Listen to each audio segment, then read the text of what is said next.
Good afternoon and welcome to everyone. My name is Dan Attridge. I'm the Dean of the Law School here. We're delighted that you're all able to join us for the Mirror of Justice lecture.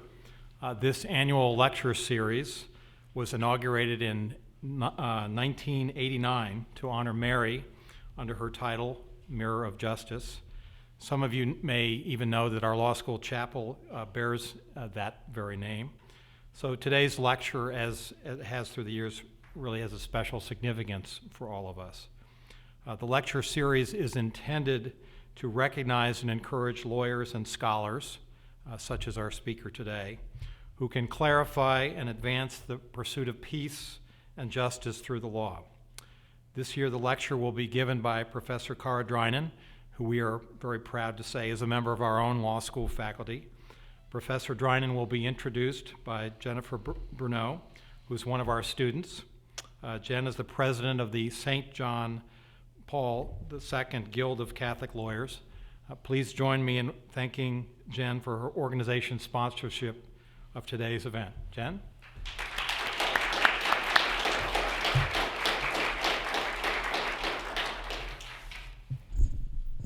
Thank you, Dean Attridge, and thanks to all of you for joining us today. Before I introduce Professor Drinan, I just want to extend a couple of extra thanks to our advisor, Sister Ruth Harkins, who's in the audience somewhere back there. Thank you, Sister Ruth, for your support, and also to Professor Dustro, who couldn't be with us today, as well as the rest of the leaders of the John Paul II Guild, Travis Strass, Will Russell, and Jeremy Bowie, without whom this event and many of our other events of the semester would not be possible. As Catholic University law students, we are asked to do justice, love mercy, and walk humbly with our God. How we decide to do this will be specific to the desires God has placed in our hearts and the skills with which he has equipped us. Today, we honor Professor Drinan, whose work in criminal justice provides an excellent example of how we can fulfill this call in the practice of law. As a law student, Professor Drinan pursued her interest in criminal justice through work with a DA in the area of domestic violence and volunteering at a rape crisis center. However, it wasn't until Professor Drinan helped with a death penalty case while a litigation associate in private practice that she realized she wanted to spend her legal career working on criminal justice issues. She now publishes and speaks regularly about access to justice, juvenile justice, and the death penalty. In January of this year, she appeared on C-SPAN to discuss whether young criminal offenders convicted of murder and other serious crimes should be spared mandatory life sentences. When the Supreme Court decided Graham versus Florida in 2010, Professor Drinan began to focus her criminal justice research and scholarship on juvenile justice. It is about this topic that she will speak to us today. Please join me in welcoming Professor Drinan to deliver this year's Mirror of Justice lecture. Children are different, sorry, hold the pause, a constitutional and moral call to action.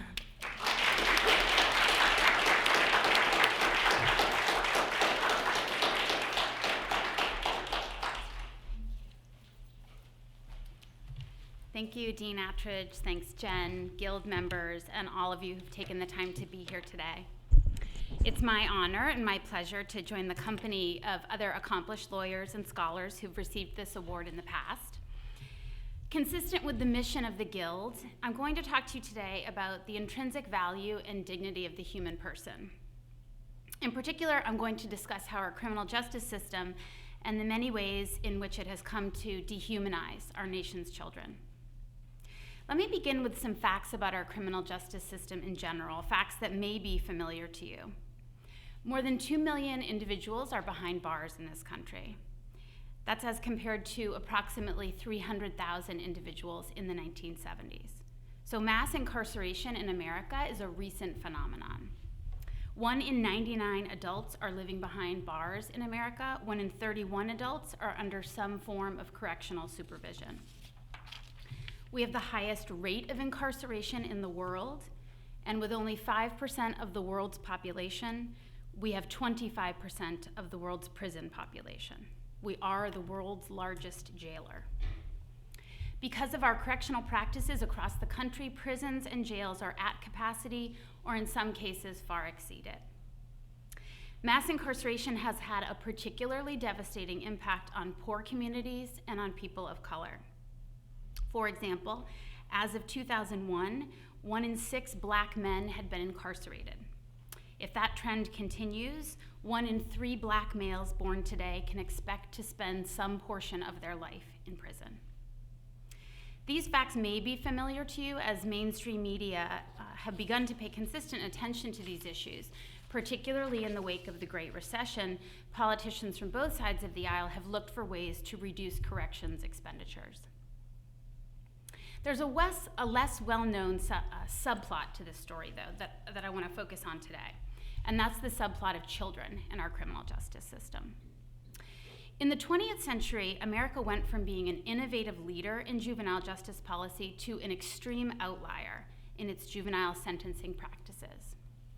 In recent years, the Supreme Court has brought attention to these juvenile sentencing practices, but the court by design can only do so much in terms of rationalizing the way we respond to children in the corrections system. In its case law declaring that children are constitutionally different, I think the court has issued a call to action, and that state actors and individuals have both a moral and a legal obligation to respond to that call. That's what I'd like to address today.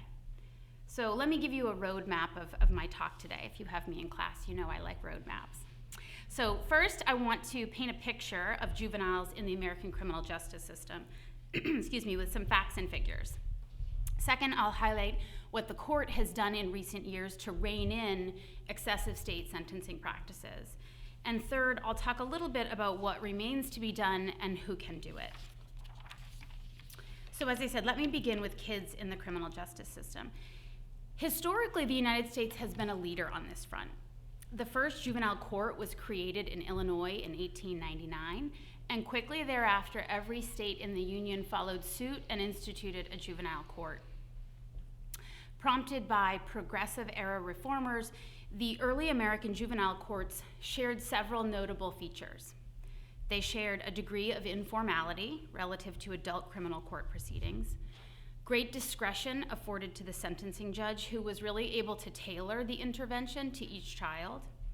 And they shared a fundamental belief that childhood is a period of dependency and risk, and that the state has a role to play for a child in jeopardy.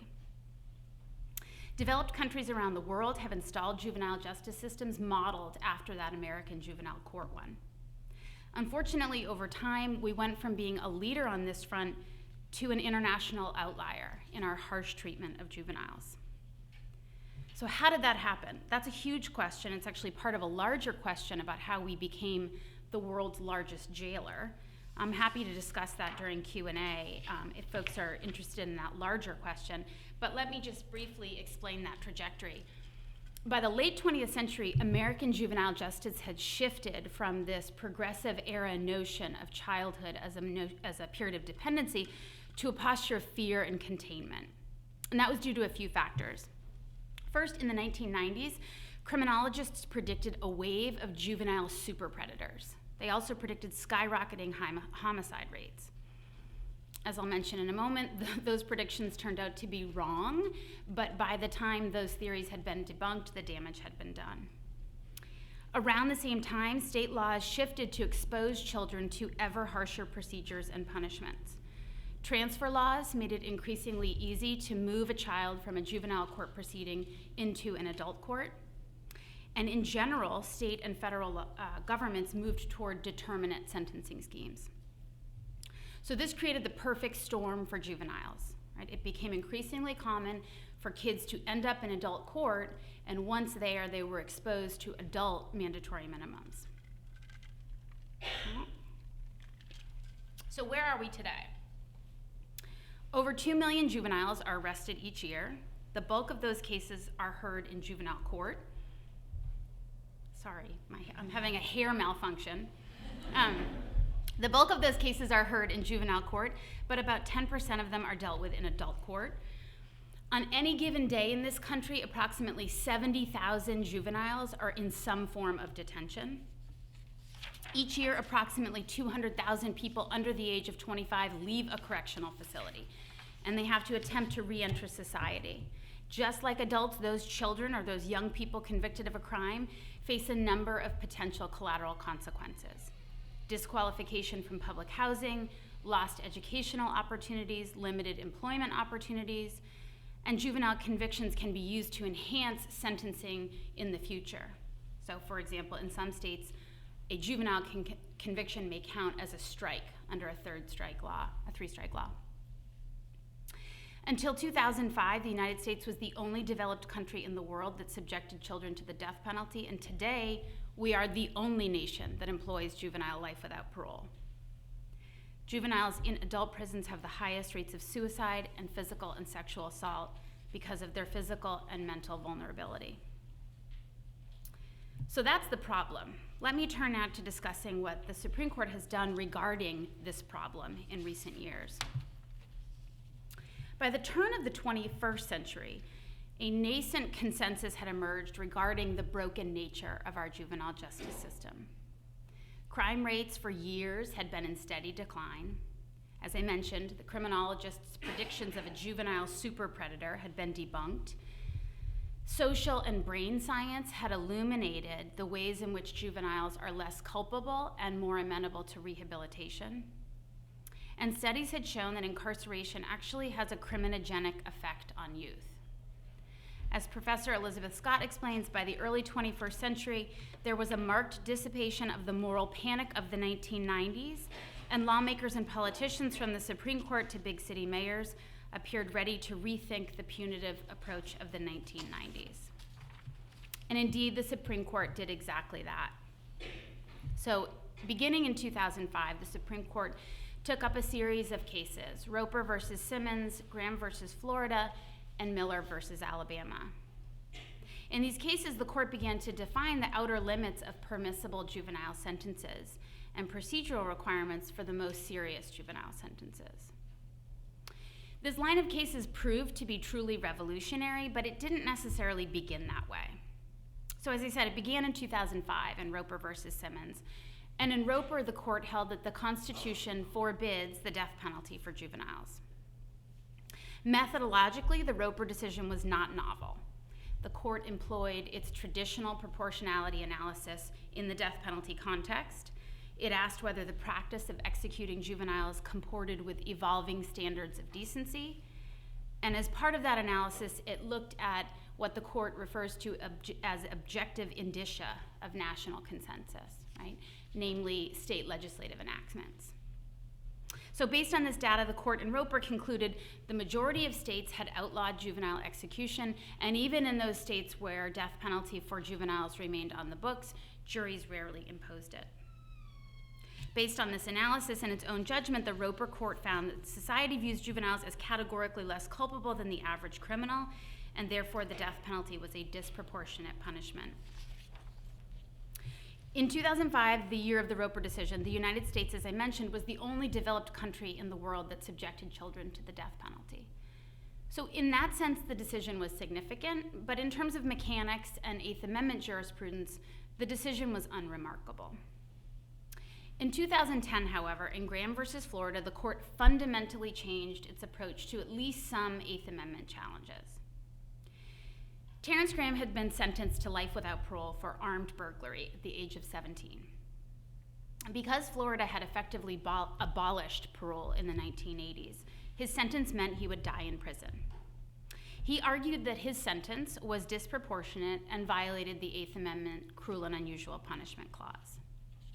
Relying on the Roper court's notion that children have diminished culpability and the finding that for children, life without parole is tantamount to a death penalty, the court held that the Eighth Amendment categorically forbids states from sentencing non-homicide juvenile defendants to life without parole. That's a mouthful. I always have to repeat that one. So the Graham court said the Eighth Amendment precludes life without parole for non-homicide juvenile defendants.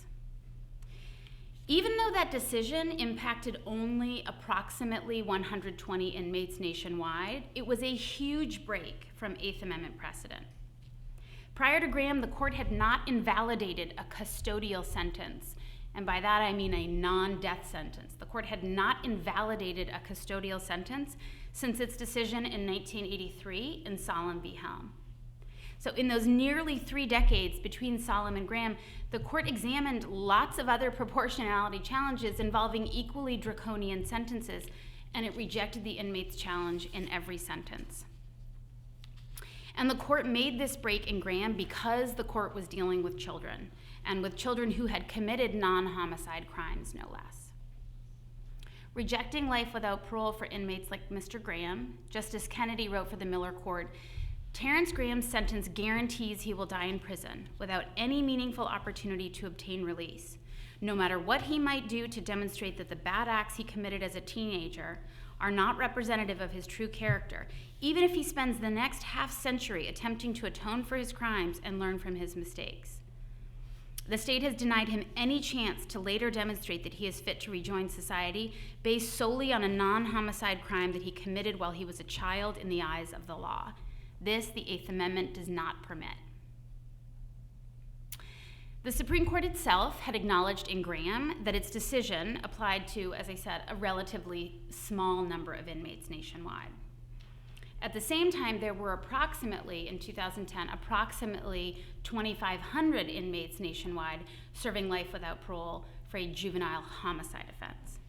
So in that sense, the Graham decision really begged the question, well, what about those 2,500 kids who are serving life without parole for a homicide offense? Is that permissible? And 2 years later, in Miller versus Alabama, the court took up that question and held that the Eighth Amendment bars mandatory life without parole for juveniles, even those convicted of a homicide offense. The Miller court explained that its decision rested on 2 relevant strands of precedent. First, its line of cases adopting categorical bans on certain sentencing practices. And second, its line of cases requiring certain procedural safeguards in the death penalty context. In light of these 2 lines of precedent, those finding certain punishments excessive for classes of offenders, and those dealing with procedural safeguards in the capital context, the Miller court forbid the states from sentencing juveniles to life without parole under mandatory sentencing schemes. So what does that mean? It means that in the wake of Miller, states are still able to impose a life without parole sentence on a juvenile convicted of homicide, but they must do so on an individualized basis. It cannot be pursuant to a mandatory sentencing scheme. Justice Kagan wrote in Miller regarding the dangers of mandatory life sentences for kids, mandatory life without parole for a juvenile precludes consideration of his chronological age and its hallmark features. Among them, immaturity, impetuosity, and failure to appreciate risks and consequences. It prevents taking into account the family and home environment that surrounds him and from which he cannot usually extricate himself, no matter how brutal or dysfunctional.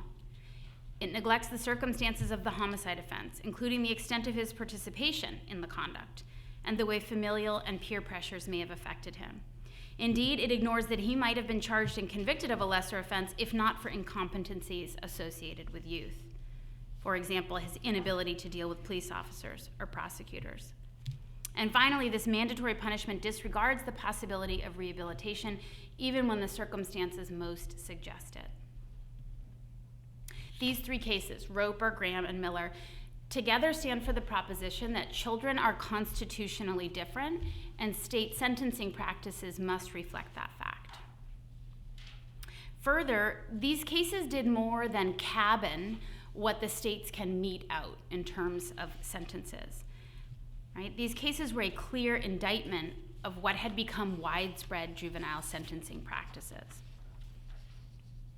I have argued in my scholarship that the Miller decision was truly revolutionary in its logic and scope, and that it portends significant juvenile justice reform measures. So, for example, in my opinion, a plausible extension of the Miller decision includes an end to any and all mandatory minimums for children, an end to any automatic transfer provisions that take a child out of juvenile court and place them automatically in an adult court. And where children do face the possibility of juvenile life without parole, I have argued for the use of procedural safeguards akin to what are advised for adults facing the death penalty. Okay, I've outlined what the court has done in this area in recent years, and I want to turn to my last part of my remarks today. I can see my children relieved at that signal that it's the end. As the title of my lecture suggests, I think the court's recent juvenile sentencing decisions represent a call to action. Right? They announce substantive constitutional rules that demand compliance, right? And that perhaps suggest a return to juvenile justice that we began with in 1899. But there's also a moral call to action in the language of the court's opinions, a call to treat each person as an individual who possesses inherent human dignity and who has the capacity for growth and maturity. So I want to end by discussing a few things that I think we can all do, if we choose, that we can all do to heed this call to action. And when I speak of what we can do, I mean what we as lawyers and non-lawyers alike can do to help right the course of juvenile justice in this country. So first, we can support state legislation that recognizes children are different, that they're less culpable, and that they're more amenable to rehabilitation. Delaware and West Virginia are model states in this regard. Both states in the wake of Miller have passed comprehensive legislation. For example, Delaware's new law eliminates juvenile life without parole. It requires judges to look at various sentencing factors when imposing a lengthy term of years sentence on a juvenile, factors that were suggested by the Miller court.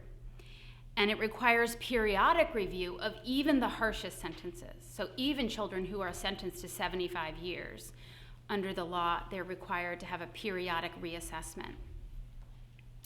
That's in recognition of the fact that children are not static, right? And that science indicates that the vast majority of children will outgrow their criminal behavior unless we teach them to be better at it. West Virginia has enacted similarly broad legislation, and a handful of additional states have moved to at least reduce, if not eliminate, juvenile life without parole. So we can continue to support these efforts as they gain a foothold, even in some of the states that we think of as being most punitive. Second, we can advocate for Miller's uniform application. What do I mean by that? 6 state Supreme Courts, those in Texas, Illinois, Massachusetts, Iowa, Mississippi, and Nebraska, sort of an odd group, those 6 states have applied the decision retroactively. So what that means is that all individuals serving a life without parole sentence for a homicide offense that was imposed under a mandatory scheme, they'll get a second look. They will be able to benefit from the Miller ruling. 4 state Supreme Courts, however, those in Michigan, Pennsylvania, Minnesota, and Louisiana, have held that the Miller decision applies only prospectively, only to future defendants facing juvenile homicide convictions and a life without parole sentence. So in those 4 states, it's unfortunate that in those 4 states, there are approximately 1,100 juveniles. So about half of the population impacted by Miller at all, at least in theory, are in those 4 states. And unless the Supreme Court holds otherwise and rules on the retroactivity issue, those 1,100 inmates will never have an opportunity to have their sentence reconsidered, even though that sentence has now been declared unconstitutional. I should say, they will never have an opportunity to have it reconsidered absent a grant of executive clemency, which, as you may know, is largely absent from the political landscape, with the exception of certain notable governors, like our own affiliated Governor Ehrlich.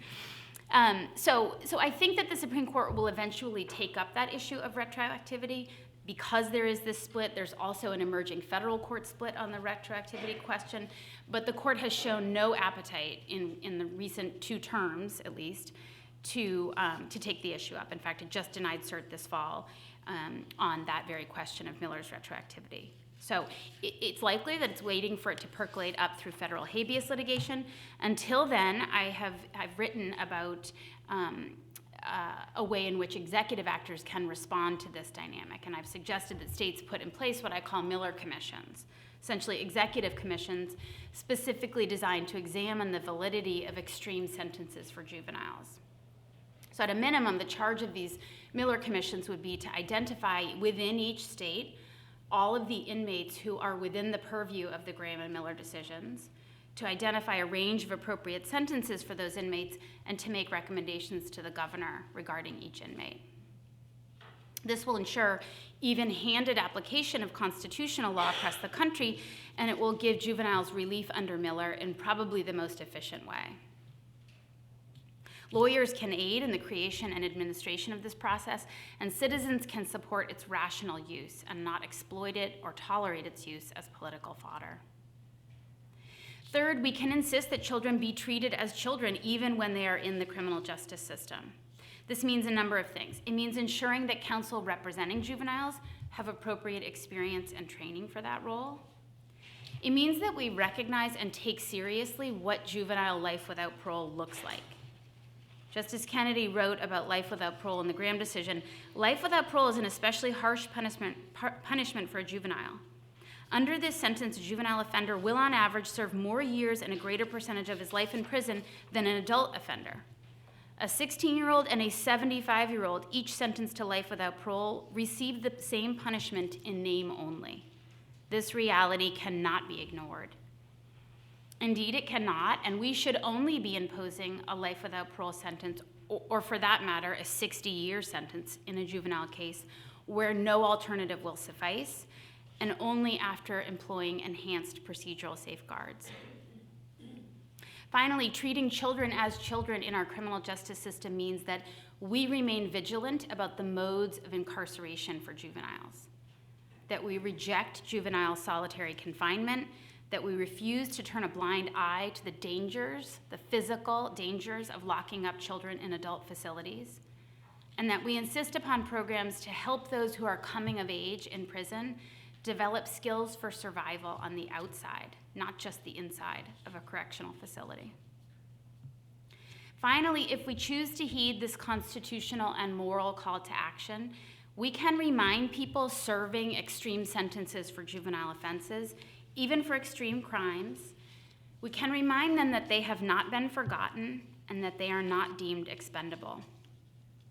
As many of you know, I correspond with a number of individuals, a growing number of individuals serving juvenile life without parole, as well as their family members. I've had the pleasure and the honor to work with a number of nonprofit organizations, including the Campaign for the Fair Sentencing of Youth and private law firms as they seek justice for these individuals. And recently, as part of our Faith in Action series, I shared with students some of the themes that have emerged in my correspondence with these individuals who are currently serving life sentences. And some themes emerged from those that I wanted to reiterate. The first theme is, I have yet to come across a case where this kid had anything close to what we think of as a normal childhood, let alone a healthy childhood.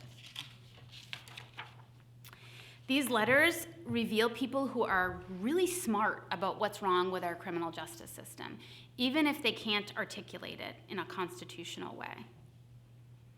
The letters reveal the inhumanity and the lack of dignity in day-to-day prison life. They reveal the human capacity for resilience despite the violence of prison life. And perhaps most powerful, the letters reveal gratitude for the simplest things: a visit from a family member, the kindness of a guard, a response to a letter. For those who feel compelled to respond to this call to action I've described today, inmate correspondence is a meaningful and fairly manageable way of doing so. In sum, the court has issued a constitutional mandate in its recent juvenile sentencing decisions, and it has exposed juvenile sentencing practices to which many people in this country were simply blind. These decisions impose on lawmakers, executive actors, and judges certain constitutional obligations. At the same time, I believe that we all have a moral obligation to be attuned to our criminal justice system and its treatment of juveniles. We have an obligation to insist that lawmakers intervene in a troubled child's life well before locking him up, let alone for life. We have an obligation to ensure that a child who is vulnerable is aided by the state and not made worse by zero-tolerance educational policies or one-size-fits-all penal laws. We have an obligation to recognize that no one, especially a child, is exclusively defined by his or her worst mistake.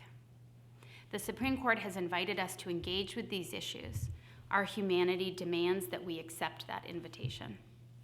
Thanks for your time and attention.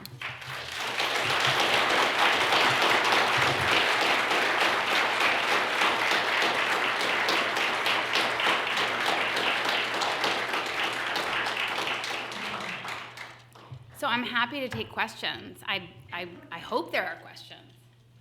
Professor Watson gets the first question. Love your talk, Professor Drinan. Thank you. I have a quibble with something you said in the first part of your talk and then a word of your question.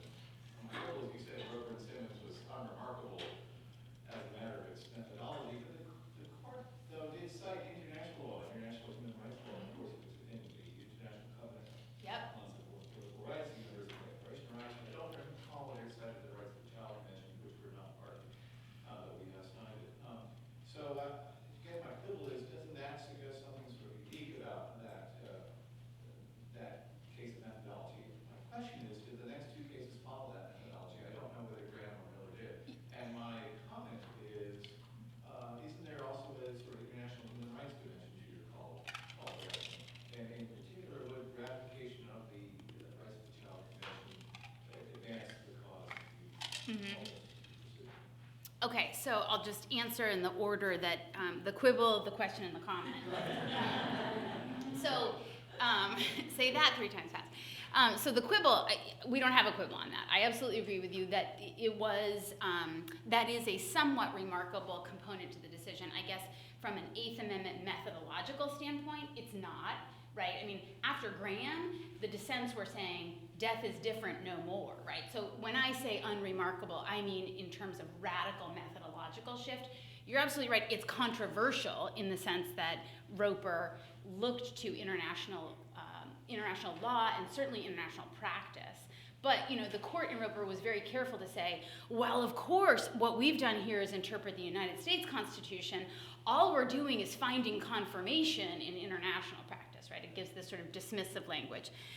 To your question, did the court follow that trajectory? Yes, it did. It did, both in Graham and in Miller, draw heavily on amicus briefs that had referenced the outlier aspect of juvenile life without parole. We're the only developed country in the world that does it. So yes, it did continue with that sort of, I'd say, third tier argument of, here are the 2 primary reasons. And then, by the way, international law confirms that we're really off track here. And then to your last question, I think your question was, does my call to action resonate with sort of international law?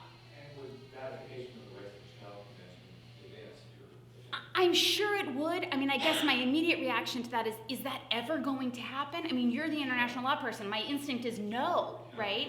So I just haven't really thought too much about that question, but I'm sure it would in the theoretical world where it gets ratified. Yeah, we signed it, we just haven't ratified. Yeah. Thanks for that question. No other questions? Like being in class. I think wow, you're either asleep or I was so clear and concise that you just got it. Yes, Professor Schooner. Professor Drinan, you're always so clear. It's hard to come up with a question.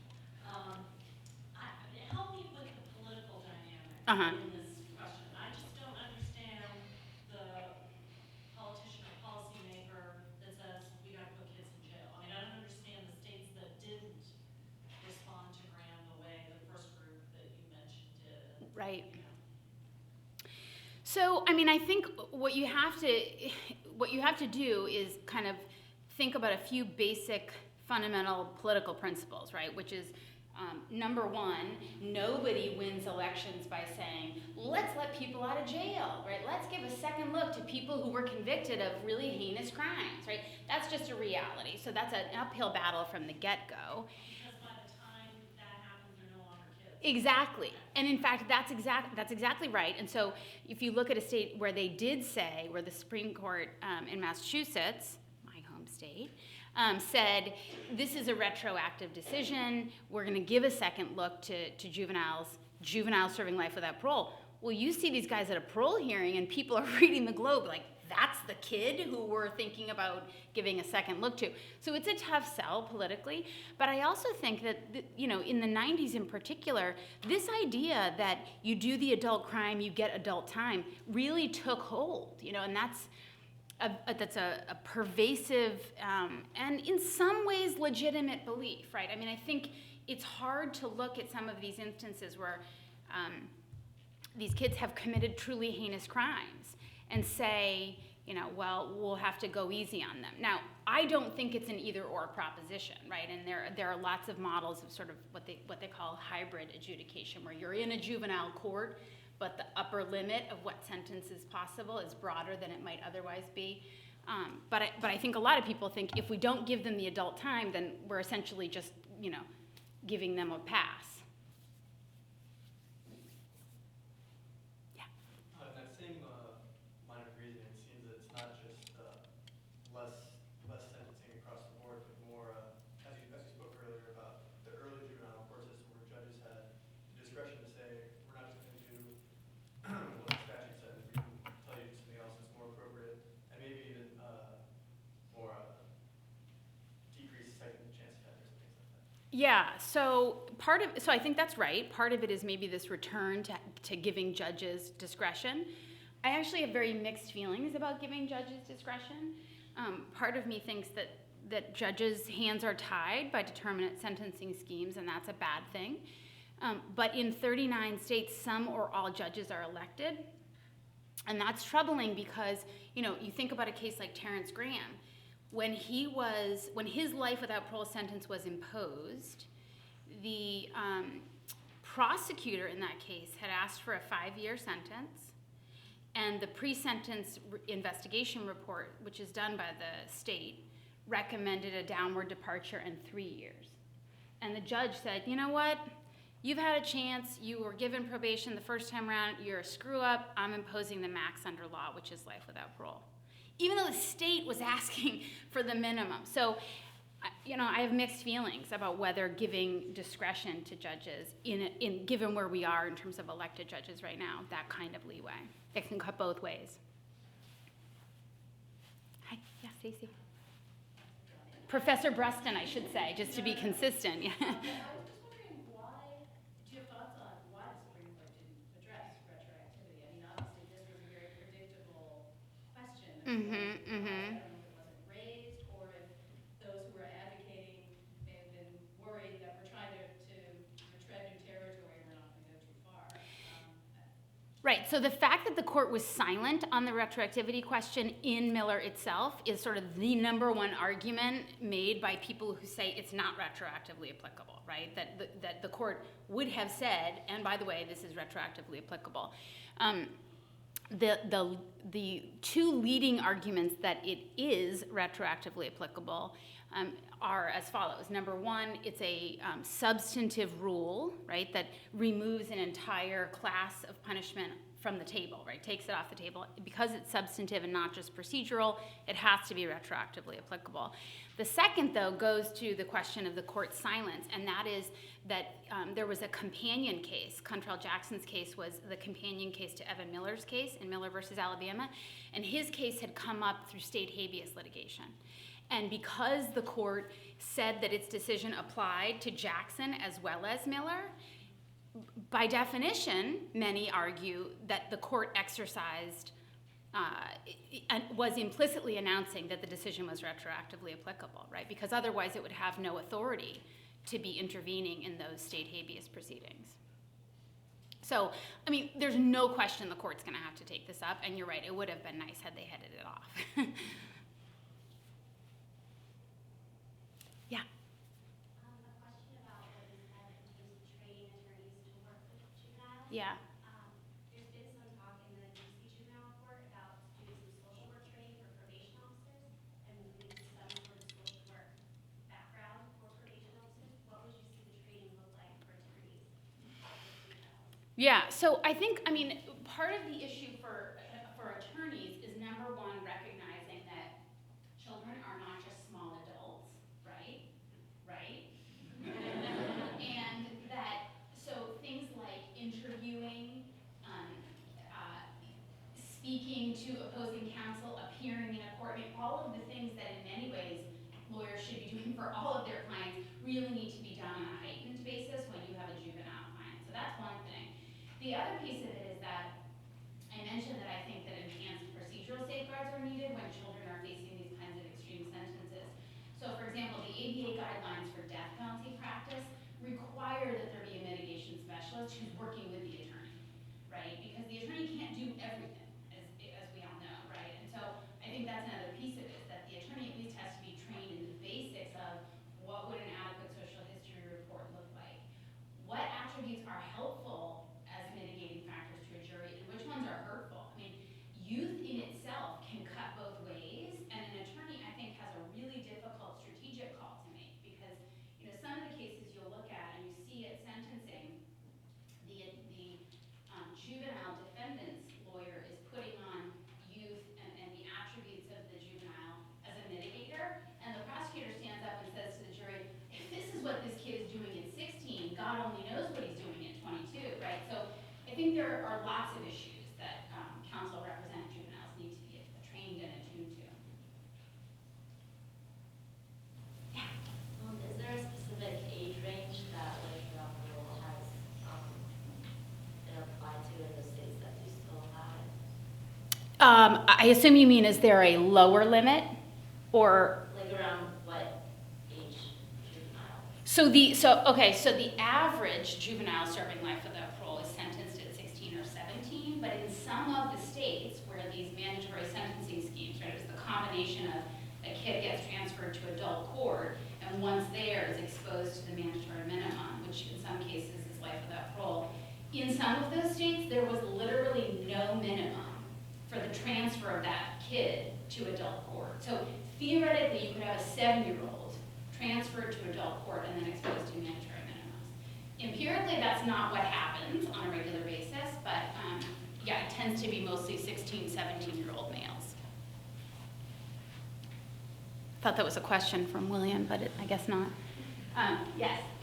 I just wondered if what you're thinking is on advisory juries when you're in the juvenile courts. You don't otherwise have a right to jury. Any thoughts as to whether that is facilities? So you're saying if these cases were taken back to Right. juvenile court as opposed to being in an adult court, what I would think about an advisory jury? Or even the role of advisory jurors in juvenile matters, where probably a lot of new lawyers might be in cases. Yeah, I mean, that's a really interesting question, because in a way it relates back to the earlier question about judicial discretion, right? I mean, part of me feels like that's a nice way to temper the judge, you know, the role of the judge in that situation. But again, I'm not sure which way that cuts. I haven't really thought about that, the advisory jury issue. Well, as they say about judges, the good ones often disappoint you, but the bad ones never do. Right, a way to get around that. Yeah, no, I like that idea. I'll think about that, Ellen. Thank you. Thought I saw one other hand on the side. Yeah. Yeah, you said you were going to circle back around and talk about the overall adult system, how we got to become jailers of the world at the end. Oh, right, how we ended up being the jailers of the world. Right, so really it's very simple. I mean, there's a huge body of literature on this, tons of social science done on it. But essentially what happened is we started in the mid-1970s. As I said, around the 1970s, we had approximately 300,000, kind of ticked up to about 500,000 in the mid-1970s, late 70s. Around that same time, really at the end of the day, we started doing two things. We started sending more people to prison, and we started sending them for longer periods of time. So you put more people in prison for lengthy periods of time, and your prison population balloons, right? And so why did we do that, I think, is the more complicated story. In part, we did it because of policing theory. So if you're familiar with the broken windows theory of policing in the 80s, we started, contemporary policing started to be premised on this idea of if you control crime at the very lowest levels, you'll prevent it from percolating up. I think there's been a lot of controversy about that kind of policing, because what ended up happening is people got swept up into a system, and once you're in that system, you're in that system, right? I mentioned earlier that we now know that incarcerating a juvenile has a criminogenic effect on that child, right? So controlling for all other variables, a judge who sends a kid to a detention facility versus putting an ankle bracelet on him, that kid in the detention facility will commit more crime and be less likely to finish high school. So I think that's true at the adult level too. But the short answer is we passed ever increasingly punitive laws that put more people behind bars for things like nonviolent drug offenses, right? And then we sent them there for longer periods. And we're now, I think, if there's a silver lining to the recession post 2007, it's that we can't afford it anymore, right? And so we're starting to rethink which of these individuals really needs to be behind bars and which maybe can survive on the outside and not pose a threat to society. That's it. Great. I think that's it.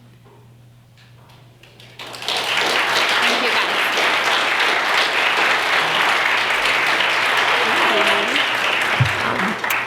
I'll have Travis and Will come up to present the award to Professor Drinan, and also just mention that I forgot one really important thank you, which is to Joan Verossi and her team, without whom this event and all the other events that happen at the law school would not be possible. So thank you to them as well. So, hand it over to you guys. Thank